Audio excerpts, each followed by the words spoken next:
Welcome. We're on lesson 13 today, I believe. We're going to be doing a meiosis worksheet. As you can see here, this is what you should be looking for in your package. Now, this assignment is pretty straightforward. I'm going to be posting the answers in a few days after you submit it, so don't stress out. These questions, this section of the questions here is a little bit tricky because it's kind of wide open, but you could go through your notes because we've mentioned haploid and diploid. Reproductive cells we've talked about. What are they? What's the names for them and things like that. Homologous chromosomes is in the meiosis slides, the PowerPoint type thing.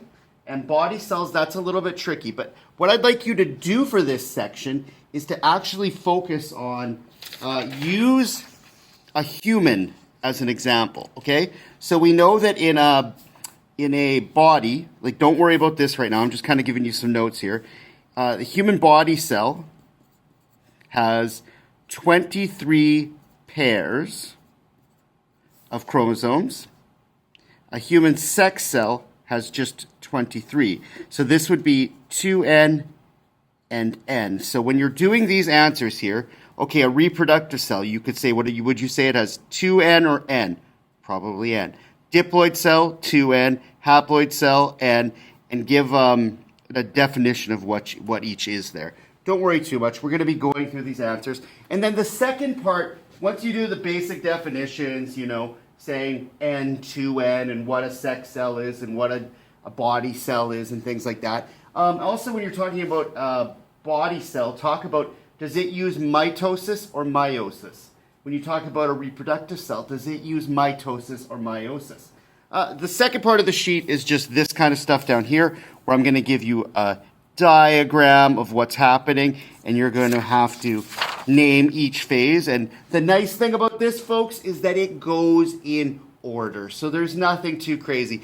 What this sheet is really good for up here, if you can see, is that it's just a good way to get those phases in again, right? I picked my apples today, What happens in every metaphase, anaphase, telophase? You should be knowing those things from now on, right?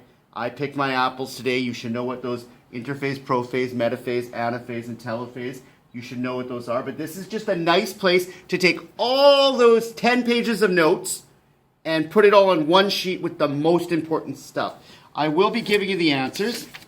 Something to know here. This is going to help you. This starts on prophase 1, metaphase 1. And then you can see at the bottom, you obviously know that's going to be ending on telophase 2, right? So don't get confused, folks. Don't go to the first one. And since on our notes it said interphase 1, no, just start on prophase 1. So the first one is prophase 1. It'll go prophase, metaphase, anaphase, telophase, prophase, metaphase, anaphase, telophase, and then you're done, okay?